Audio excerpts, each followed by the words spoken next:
They thought he was just a stubborn old man causing trouble, until they realized he was the reason the entire procession would stop. The rumble of engines could be heard from miles away, low and steady like distant thunder rolling across the plains, the kind of sound that made people pause mid-sentence and glance toward the horizon without even knowing why. In Red Creek, a quiet American town where not much ever changed, that sound meant something rare was happening. Shopkeepers stepped out onto sidewalks, mothers pulled their kids closer, and drivers slowed their cars as the first line of motorcycles appeared over the hill. There weren't 10 of them, not 20. There were hundreds, chrome gleaming under the afternoon sun, headlights cutting through the still air, leather vests marked with patches that told stories most people would never understand. They rode in perfect formation, tight, disciplined, respectful. This wasn't a show. This wasn't a parade. This was a funeral. At the center of it all, surrounded by the formation like something sacred, was a black hearse moving slowly down the road, carrying a man who had once been larger than life to those who knew him. Sergeant Daniel Reaper Hayes, a Marine, a brother, a rider, a man who had stood between danger and others more times than anyone could count. The kind of man who didn't ask for recognition, didn't need it, but somehow earned it anyway. The town had heard whispers all morning. A biker funeral, someone had said. Hundreds coming in from out of state, another added. But no one expected this. No one expected the sheer scale, the unity, the silence beneath all that noise. Because despite the roar of engines, there was a strange respect in the air, like even the machines understood this wasn't just another ride. People removed their hats. Some placed hands over their hearts. Even the wind seemed to slow down as the procession entered the main road leading out of town toward the cemetery just beyond the hills. And for a moment, everything moved exactly as it should. Until it didn't. Halfway down the narrow stretch of road where trees pressed in on both sides, and there was barely enough room for 2 vehicles to pass, something unexpected appeared ahead. At first, the riders in front thought it was debris.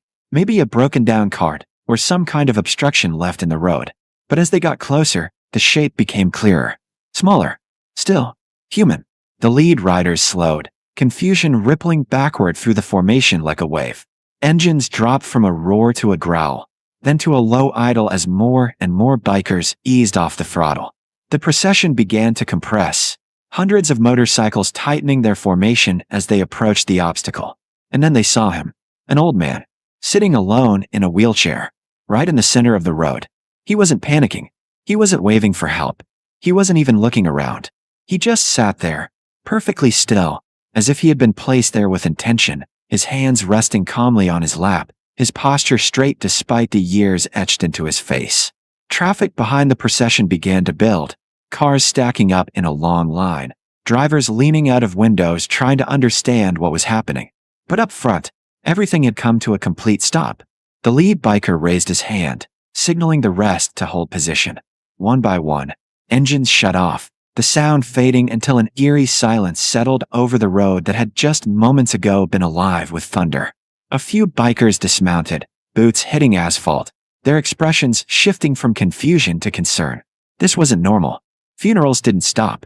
Not like this. Not unless something was very wrong. The man in the wheelchair didn't flinch as they approached. If anything, he seemed certain, like he had been waiting.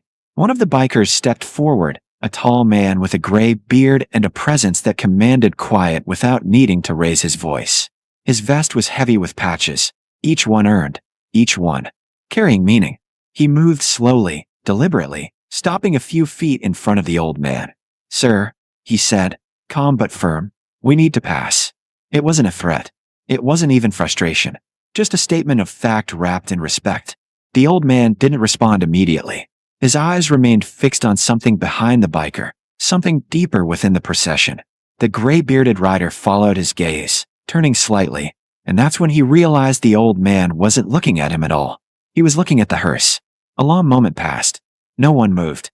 The air felt heavier somehow, like something unseen had settled over the road. Then, slowly, the old man lifted his chin, his voice quiet but steady when he finally spoke. "I've been waiting for him." The words didn't make sense at first. Waiting? For who? The biker frowned slightly, glancing back again at the hearse before returning his attention to the man.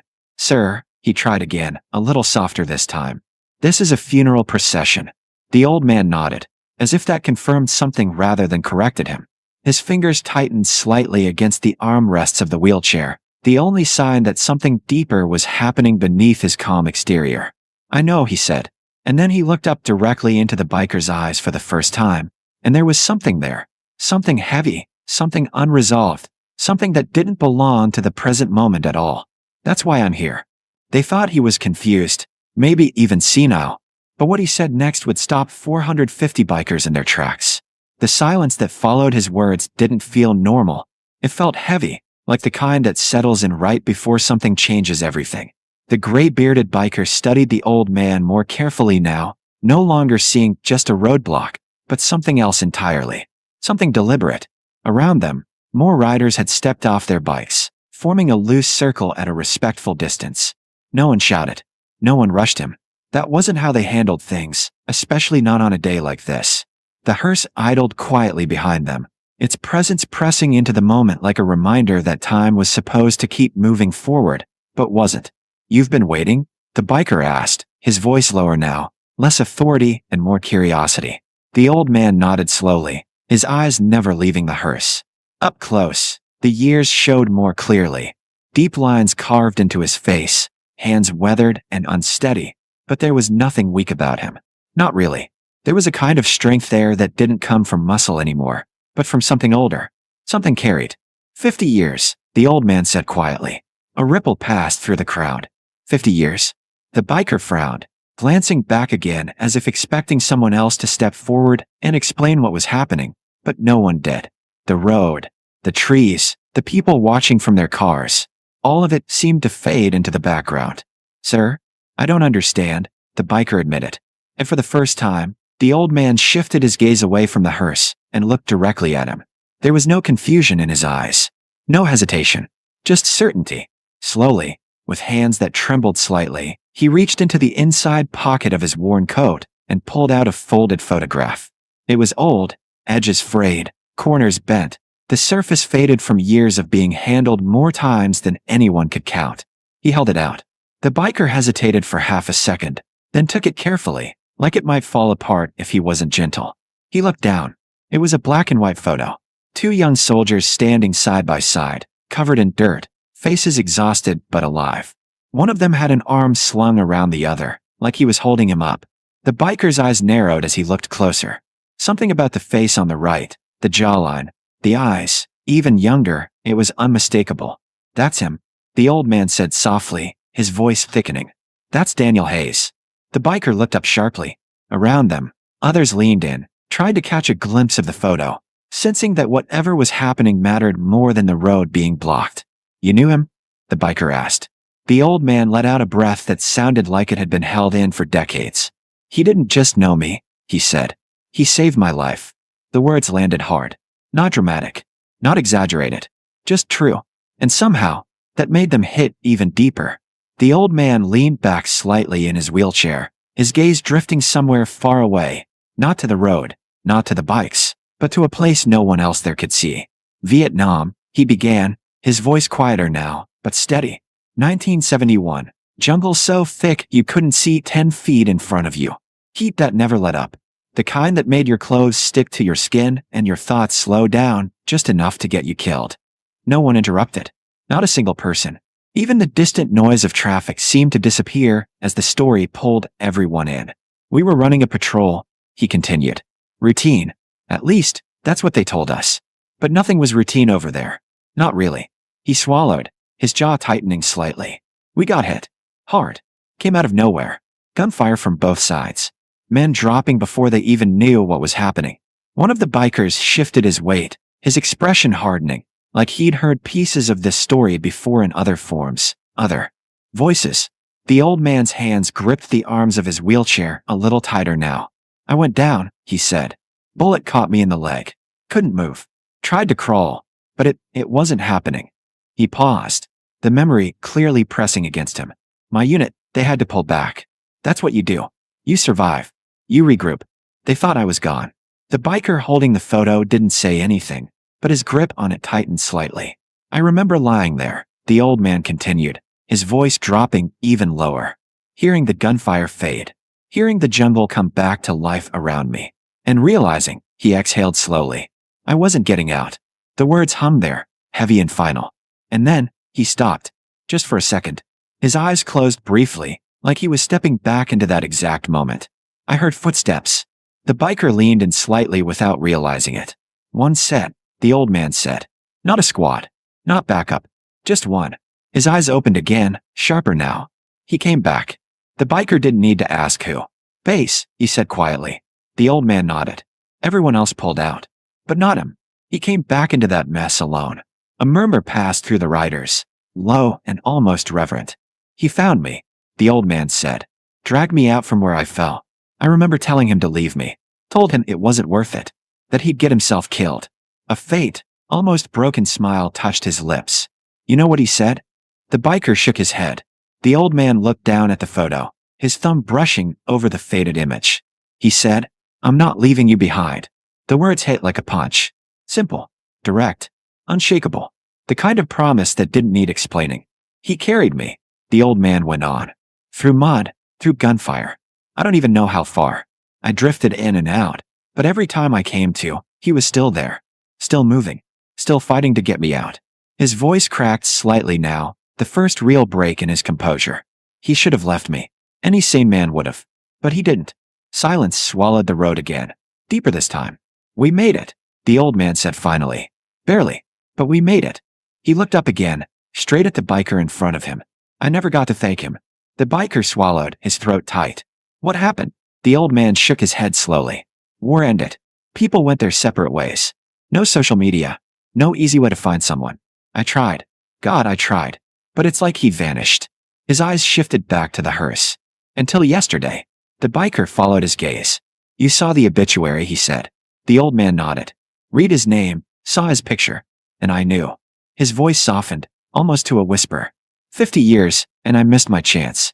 A long pause. Then, so I figured, he straightened slightly in his chair, whatever weight he'd been carrying settling into something steadier now. I'd stop him on the way. No one laughed. No one questioned it. Because suddenly, it didn't seem strange at all. It made perfect sense. The biker slowly handed the photograph back, more carefully this time. You didn't stop him, he said quietly. The old man looked at him, unsure. The biker shook his head, his voice firm now, carrying just enough for the others to hear. You came to honor him. And just like that, everything about the moment changed. They could have asked him to move, they could have gone around. But what they did instead is something no one on that road would ever forget. For a few long seconds after the old man's words settled into the air, no one spoke, no one moved, like the entire world had paused to process what had just been revealed. The gray-bearded biker stood there, eyes locked on Walter, seeing him now not as an obstacle, but as something sacred, living proof of the man they were riding to bury. Behind him, the line of bikers stretched endlessly, men and women who had come from different states, different lives, all united for one final ride for a brother, and now realizing there was someone here who had carried a piece of that brother's story longer than any of them. The wind shifted slightly, rustling the trees, but still, the road stayed silent. Then the biker turned slowly, looking back at the formation, and something unspoken passed through the crowd. It wasn't shouted. It wasn't ordered. It was understood. He raised his hand, not as a signal to move, but as a signal to hold. And one by one, as if connected by something deeper than words, the remaining engines that were still idling clicked off. The last traces of sound faded into nothing, leaving only the quiet hum of the world around them. Then he did something no one expected. He stepped back from Walter and removed his gloves. Slowly, deliberately, he tucked them into his vest, then reached up and pulled off his helmet, holding it at his side. And that was all it took. One by one, across that long stretch of road, helmets came off. Gloves were removed. Heads lowered. Not in confusion. Not in hesitation. But in respect. Deep, unshakable respect. A few of the bikers who had been standing closer began to move. Not forward, not past the old man, but outward, stepping to the sides of the road. Then more followed. And more. Until what had once been a tight formation of motorcycles became something entirely different. Two long lines began to form, stretching down both sides of the road like a corridor. Boots scraped against asphalt in quiet rhythm, bodies shifting into place with purpose. No one gave instructions. No one needed to. It was instinct. Brotherhood. understanding. Within minutes, all 450 bikers had repositioned themselves, standing shoulder to shoulder, creating a path down the center of the road that led directly to the hearse. The gray-bearded biker turned back to Walter, his expression softer now, but firm in a way that carried weight. "What's your name, sir?" he asked. The old man blinked, almost as if the question pulled him back from somewhere far away. "Walter," he said quietly. The biker nodded once. "Walter," he repeated, then gestured toward the path that had just been created. "You're not staying out here." Walter frowned slightly, confusion flickering across his face. I didn't come to interrupt," he said. "I just wanted to. We know why you came." The biker interrupted gently. "And you're not watching this from the middle of the road." He stepped to the side and motioned to two other riders. "Help me." They approached carefully, not rushing, not treating Walter like something fragile, but with a kind of respect that made the moment even heavier. One of them placed a steady hand on the back of the wheelchair. "We've got you," he said quietly. Walter hesitated, his eyes darting toward the hearse, then back to the men around him. "I don't deserve this," he muttered. The gray-bearded biker met his gaze, something firm settling in his voice. "You earned it a long time ago." And with that, they gently rolled him forward, down the path, to the corridor of bikers who now stood in complete silence as he passed. Some bowed their heads as he moved by. Others placed a hand over their heart. A few straightened slightly, like soldiers at attention, recognizing something in him that went beyond words. Walter's hands trembled slightly on the armrests as he was guided forward, his eyes moving from face to face, overwhelmed by what he was seeing. These weren't strangers anymore. Not really. These were men and women who had known Hayes in ways he hadn't. But in this moment, they were connected by something deeper than shared time. They were connected by what Hayes had done, by who he had been. When they reached the front, just beside the hearse, the bikers stopped. The gray-bearded man stepped forward again, opening the rear door of the vehicle slowly, carefully, as if even that action carried weight. Walter leaned forward slightly in his chair, his breath catching as he looked inside. The casket was polished, simple but dignified, draped partially with a flag. For a moment, Walter didn't say anything. He just stared. 50 years collapsed into that single second. Then his hand lifted, slowly, unsteadily, reaching out until his fingers brushed the edge of the casket. His voice, when it came, was barely more than a whisper. "You kept your promise," he said. The words were soft, but they carried. They moved through the corridor, through the bikers, through the still air, settling into every person standing there. "You didn't leave me behind," Walter continued, his voice shaking now.